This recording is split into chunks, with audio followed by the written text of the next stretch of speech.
Hello प्यारे बच्चों, class 12 कैसा जा रहा है एग्जाम? बहुत बढ़िया जा रहा है। जैसे मैंने आपको लास्ट वीडियो में बोला था, ब्रह्मास्त्र सीरीज के तहत हम वन शॉट की एक सुपर सीरीज चलाने वाले हैं, जिसके अंदर सभी चैप्टर्स को हम लोग one by one break down करेंगे क्वेश्चन आंसर के फॉर्मेट में, ताकि आपको क्वेश्चन आंसर ही वहां पर करना है। बहुत इंपॉर्टेंट टॉपिक आज की वीडियो हम डिस्कस करने जा रहे हैं, ह्यूमन कैपिटल फॉर्मेशन। और एक बात और बताऊं, बहुत दिलचस्प है। मैंने एनालाइज किया पिछले 10 साल के पेपर्स को, और उसमें जो रिपीटिंग क्वेश्चन है इस पर्टिकुलर चैप्टर से, आज की वीडियो में वो हम सब कवर करने वाले हैं। कोई घबराने की बात नहीं है। हम लोग बैठे हैं इकोनॉमिक्स और अकाउंटेंसी की बेहतरीन स्ट्रेटजी के साथ। हम लोग आज से शुरू कर रहे हैं। इससे पहले बिजनेस स्टडीज की भी हमने तैयारी कराई थी, और भगवान जी की कृपा से सब कुछ अच्छा हुआ था। महाशिवरात्रि के अवसर पर आप सभी को हर हर महादेव शिव शंभो। तो इसी के साथ आज की वीडियो में हम और क्या क्या कवर करने वाले हैं वो देखिए। स्क्रीन पर आपको सब दिख रहा होगा कौन कौन सी चीजें आज हम की वीडियो में कवर करने वाले हैं। मैं उम्मीद करता हूं कि आपको डेफिनेटली अच्छा लगेगा, और आप इस वीडियो को लाइक करके कमेंट करोगे 95 प्लस, और सब्सक्राइब कर दोगे चैनल को अगर आपने नहीं किया है तो, और शेयर तो कर ही दोगे। चलो शुरू करते हैं। The first question is human capital formation की डेफिनेशन, और साथ ही साथ उसका सोर्स पूछा जाएगा। तो पहले क्वेश्चन का आंसर समझो। ह्यूमन कैपिटल फॉर्मेशन क्या चीज है? It is a process of increasing education. It is process, क्या है? सिर्फ प्रोसेस है। किस चीज का प्रोसेस है? बढ़ाने का। किसको बढ़ाने का? एडुकेशन को बढ़ाने का, स्किल्स को बढ़ाने का, और हेल्थ को बढ़ाने का। अगर हेल्थ फैसिलिटीज अच्छी हुई, हेल्थ के साथ एजुकेशन फैसिलिटीज अच्छी हुई, स्किल्डफुल अगर वर्कफोर्स आएगी, तो ये तीनों मिलकर क्या करेंगे? एनहांस कर देंगे, बढ़ा देंगे उन लोगों की प्रोडक्टिविटी। अब ये किन लोगों की बात हो रही है? ह्यूमंस की प्रोडक्टिविटी को कौन पर बढ़ा सकता है? भाई, बच्चा पैदा हो गया, पैदा होने के बाद वो कैसे लोगों से अलग हो जाएगा? वो कैसे औरों से अलग हो जाएगा? अलग इसलिए हो जाएगा क्योंकि उसके पास स्किल है किसी चीज की, एडुकेशन है उसके पास, इंफॉर्मेशन उसके पास है। और अगर हेल्दी व्यक्ति है तो ज्यादा काम आ सकता है इकोनॉमी के भी लिहाज से और परिवार के लिहाज से भी। ये बहुत इंपॉर्टेंट है। उसके सोर्स क्या क्या है? मतलब किसी भी ह्यूमन को अगर ह्यूमन कैपिटल बनाना है, किसी भी मानव को मानव पूंजी बनाना है, तो उसके लिए ये 5 चीजें उसको देनी जरूरी है। And this will be the process. At one time नहीं होना चाहिए, ये फ्लो प्रोसेस होगा। फर्स्ट ऑफ ऑल एडुकेशन दीजिए। एडुकेशन देने से होगा क्या? देखो, एडुकेशन देने से पहली बात तो उसके अंदर स्किल्स आएंगी, और साथ ही साथ उसके स्किल्स के मुताबिक उसको एम्प्लॉयमेंट भी मिल सकेगा। करेक्ट है ना? हेल्थ। अब अगर मेरी हेल्थ अच्छी है, आप अपने ऊपर फर्ज करो, मेरे ऊपर फर्ज करता हूं, अगर मेरे पास मेरी हेल्थ अच्छी है, मैं हेल्दी हूँ, जल्दी उठ जाता हूँ, और चीजें मुझे कोई ज्यादा दिक्कत नहीं करती हैं, तो मैं क्या कर सकता हूँ? मैं बेहतरीन वर्क फोर्स हो जाऊंगा, जिसके लिए भी काम करूंगा। आपके लिए धड़ाधड़ वीडियो बना पाऊंगा, तबीयत खराब नहीं होगी तो। वर्क फोर्स बहुत शानदार रहूंगा, और साथ में मेरी स्किल अच्छी होगी। स्किल्डफुल, देखो स्किल्डफुल तो एजुकेशन से भी आ जाता है, स्किलफुल तो भाई ऑन द जॉब ट्रेनिंग से भी आ जाता है। लेकिन अगर शरीर ही अच्छा नहीं है तो वर्कफोर्स कैसे अच्छा होगा? तो वर्कर को वर्कफोर्स अच्छी होनी बड़ी जरूरी है। तीसरा आता है ऑन द जॉब ट्रेनिंग। जब वो व्यक्ति काम करने पहुंच गया, तो उस वक्त में उसको ट्रेनिंग में तो दी जानी चाहिए कि भाई कैसा काम तुमसे उम्मीद की जा रही है, और क्या क्या तुमसे उम्मीद नहीं की जा रही, किन चीजों को वेस्टेज को रोकना है, वगैरह वगैरह के लिए उसको ट्रेनिंग देनी है। और ट्रेनिंग देने से उसके अंदर 2 चीजें बढ़ती हैं। इफेक्टिवनेस, मतलब टाइमली काम करेगा। इफिशियंसी, मतलब कॉस्ट के मुताबिक काम करेगा। कॉस्ट बेनिफिट एनालिसिस को भी वो समझ पाएगा।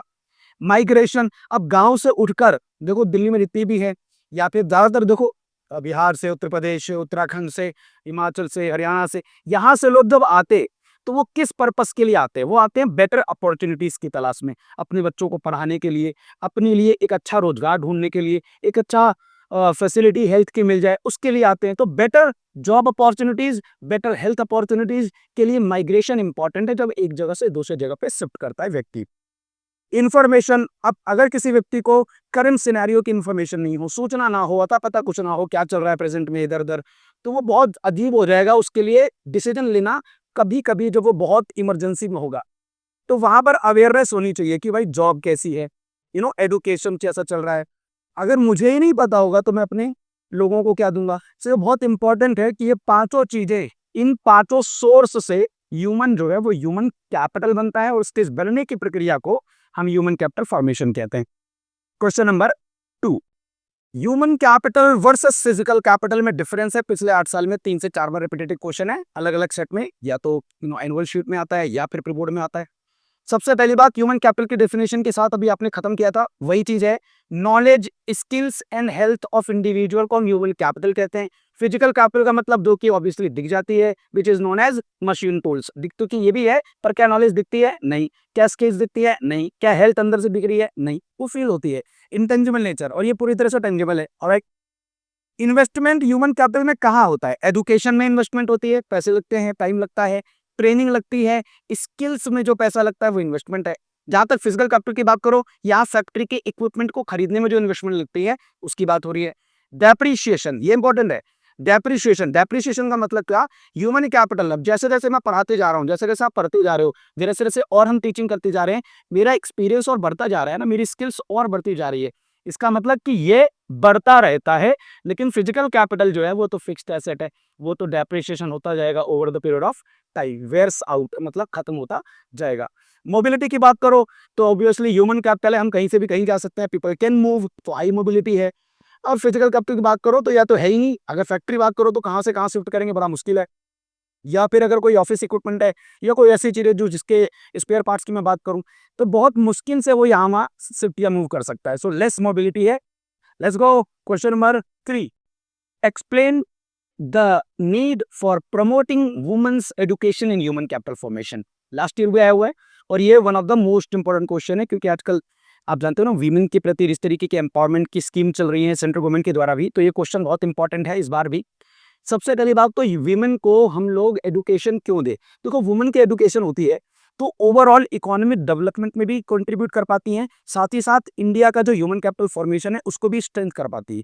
कैसे कैसे कर पाती है? देखिए, पहली बात, हायर प्रोडक्टिविटी। अगर कोई भी वीमन, अगर वुमन के पास एजुकेशन है और एजुकेशन के साथ उनके पास इंफॉर्मेशन है, तो वो ज्यादा अच्छे तरह से इकोनॉमिक कंट्रीब्यूट कर सकती हैं, अपनी प्रोडक्टिविटी को बढ़ा सकती हैं। वर्कफोर्स हमेशा प्रोडक्टिव होना चाहिए, चाहे मेल हो चाहे फीमेल हो। और अगर वुमन कर सकती हैं तो 50% हम ना बोलें कि 50% हमारी जो इंडियन सोसाइटी है वो कौन है? वो वीमेन है। तो अगर वो भी एजुकेशन होंगी, एडुकेटेड होंगी, वो भी अवेयरनेस होंगी, तो ज्यादा हेल्प कर पाएंगी। सेकंड, पॉवर्टी में रिडक्शन। डेफिनेटली अगर उनके पास एजुकेशन है तो वो अपनी जॉब अपॉर्चुनिटीज को तलाश सकती है, जॉब ले सकती है। जॉब लेते ही इनको पैसे मिलने चालू होंगे, और जब पैसे मिलेंगे तो ऑब्वियसली वो फाइनेंशियली रूप से इंडिपेंडेंस हो जाएंगी, और साथ ही साथ गरीबी को भी खत्म कर सकती हैं, अपने लिए भी और अपनी फैमिली के लिए भी। Improved health and hygiene. देखो, कितने सारी महिलाएं हैं जो गांव में रहती हैं, ग्रामीण क्षेत्रों में या फिर अर्बन एरियाज में भी हैं। अगर उनके पास एजुकेशन होती है तो उनको एग्जैक्टली पता होता है कि समाज में किस प्रकार की चीजें चल रही हैं, किस प्रकार के डिसीजेस चल रहे हैं, हेल्थ सिस्टम कैसा होना चाहिए, हाइजीन का कैसे ध्यान रखना है, साफ सफाई का कैसे ध्यान रखना है। और वे ये सब चीजें कर पाती है तो अपनी फैमिलीज के लिए भी कर पाती हैं, और साथ ही में से आप पूरी भारत की सोसाइटी को भी हेल्दी रखने में बहुत इंपॉर्टेंट रोल प्ले करती हैं, along with economic development as well. Lower infant and maternal mortality rate. बच्चों का चाइल्ड सर्वाइवल रेट कितना है? अगर उनको एजुकेशन है, उनको अवेयर है, तो वो फैमिली और अपने दोनों के लिए हेल्थ, न्यूट्रिशन की फैसिलिटीज, न्यूट्रिशन कितना होना चाहिए, किस रेट में, किस बच्चों को किस जन्म में, जन्म के कौन से समय के बाद कितना क्या मिल जाना चाहिए, वो उनको पता रहेगा, क्योंकि वो एडुकेटेड महिलाएं रहेंगी। ये बात इंपॉर्टेंट है rise. Gender equality and empowerment. अब सीधी सी बात है, अगर महिला काम करने जाएगी तो महिला का अपना जो फाइनेंशियली डिपेंडेंसी है दूसरों के ऊपर वो कम होगा, और अपनी इंडिपेंडेंसी पर ज्यादा आएंगी। और जब ज्यादा काम कर पाएंगी तो ऑब्वियसली उनका अपना अधिकार होगा, उनका अपना ही वर्चस्व होगा, और डोमिनेट कर पाएंगी, एम्पावरमेंट हो पाएगी, उनका भी कल्याण हो पाएगा। और साथ ही साथ जब उनका कल्याण होगा तो क्योंकि पार्ट है इंडियन सोसाइटी का, तो पूरी की पूरी इंडिया की ह्यूमन कैपिटल फॉर्मेशन में भी अपना अच्छा योगदान दे सकते हैं। करेक्ट है नहीं? Last but not the least, better future generation.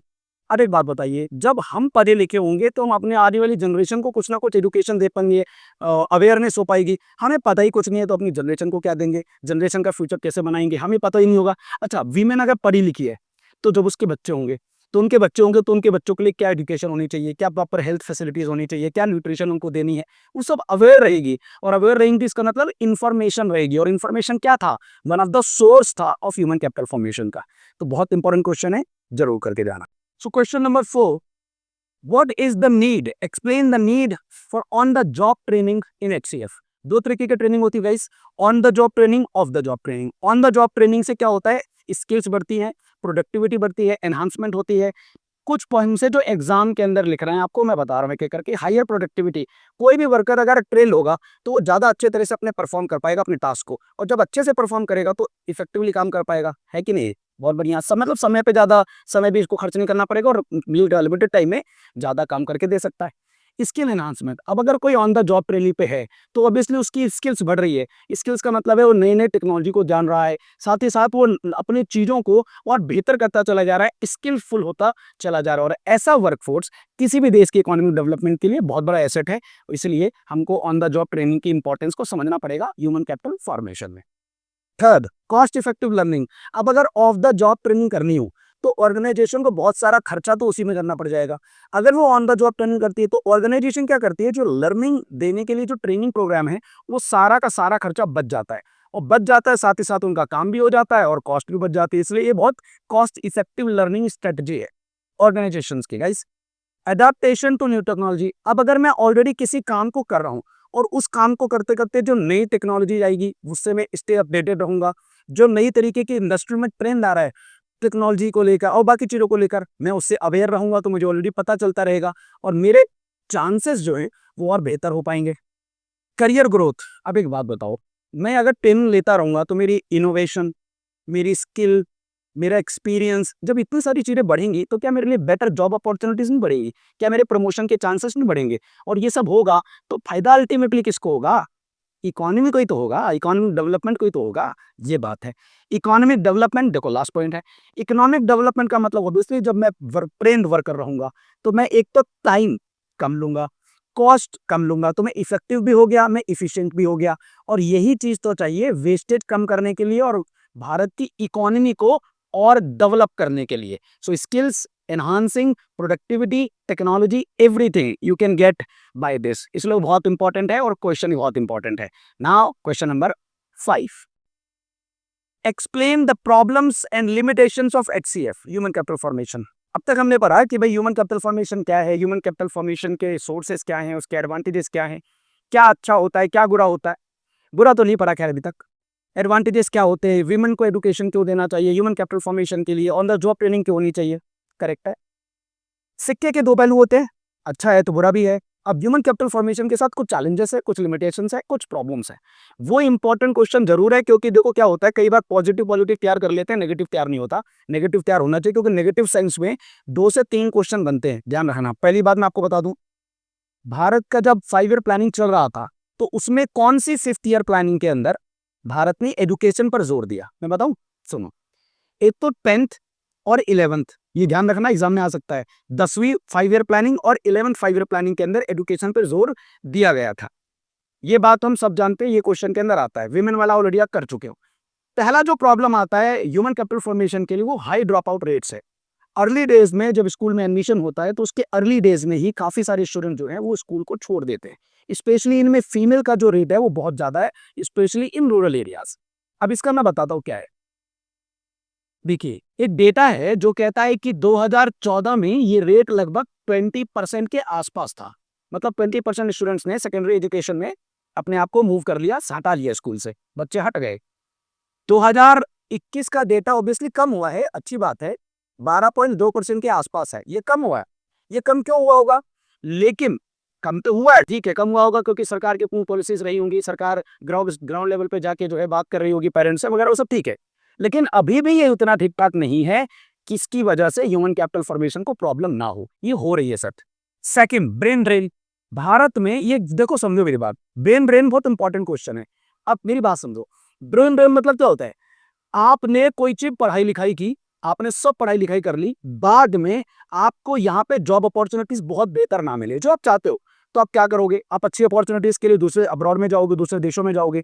तो आपने सारी पढ़ाई लिखाई यहाँ से की, सब कुछ यहीं से किया, और भारत के इकोनॉमी में उसके डेवलपमेंट का कंट्रीब्यूट ही नहीं कर रहे। ये भी तो सबसे बड़ा प्रॉब्लम है ह्यूमन कैपिटल फॉर्मेशन का, brain drain, shifting from one country to abroad for what? For better job opportunities. तो अपने ही देश में अगर देनी शुरू कर दो अपॉर्चुनिटीज, तो क्यों जाएंगे वो देश छोड़कर? ये प्रॉब्लम है, इस पर ध्यान सरकार को देना है, ठीक है जी।